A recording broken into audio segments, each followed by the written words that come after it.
Okay, everybody, here's the next video that I promised you. We've touched on so many issues. There's two in particular that I think I haven't touched on well. The first one is personal hygiene while out here. Now, when you're staying at a shelter, it's no problem. You get a shower every night. If you choose to do it. I was taking 2 and 3 a day because I was always sweating.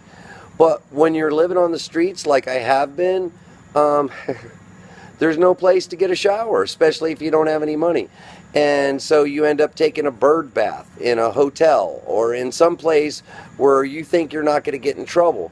There's no way for somebody that lives on the streets that I know of, and maybe somebody can correct me, maybe shower nights at the YMCA or something.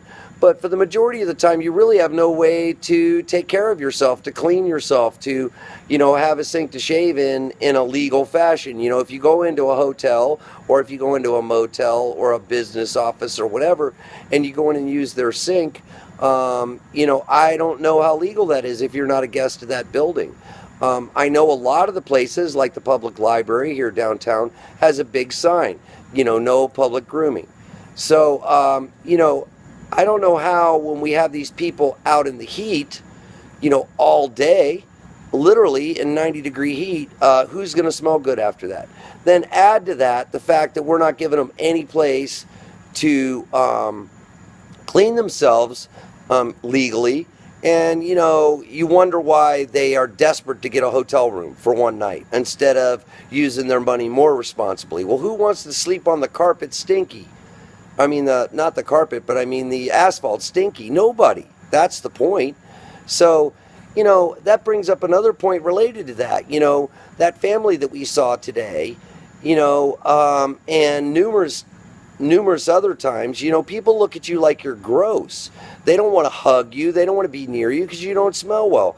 And I don't think anybody wakes up in the morning and says, I want to stink all day. But even myself, I was talking to, my partner Chris tonight, and he was like, hey man, we got a spigot over here if you want to clean up. And I'm like, hey, what's the point? Tomorrow morning, I'm going to be just as nasty when I wake up because I'm going to lay here all night sweating. I don't know if you can see how much I'm sweating right now laying here, but it's not pleasant. So personal hygiene's a big issue. And before I run out of time, I want to talk about one last thing. I have noticed an unbelievable difference in a homeless person with a bag and a homeless person without a bag. And what I mean by that, you walk into a nice hotel carrying everything you own on your back, you are immediately labeled and stereotyped, and they don't even want to let you in the door. It doesn't matter where I go. I could be going in to meet the mayor. I could be going to Orange County Public Schools to see Miss Barbara Jenkins. And when I walk in the door, if I look homeless, any guard at any place is going to say, hey, where are you going? What are you doing? But if I don't have my bags with me and I have the exact same clothes on, I can go right in. And it's amazing. So one of the things that I really want to do is find a way for the homeless to store their stuff. Because what do? Well, if they live somewhere, they stash their stuff close to it and they hope it's still there because they don't want to carry around a lot of stuff. And the ones that do carry around a lot of stuff, it's probably because they've had their stuff stolen so many times that they don't want to put it down. So that's food for thought tonight. Remember, go out there, do random acts of kindness for all the people in the world. I hope that our message spreads far and wide because we need a better community. I'm going to make one more video tonight, and then hopefully I'll get to the message boards and be able to answer some of your questions.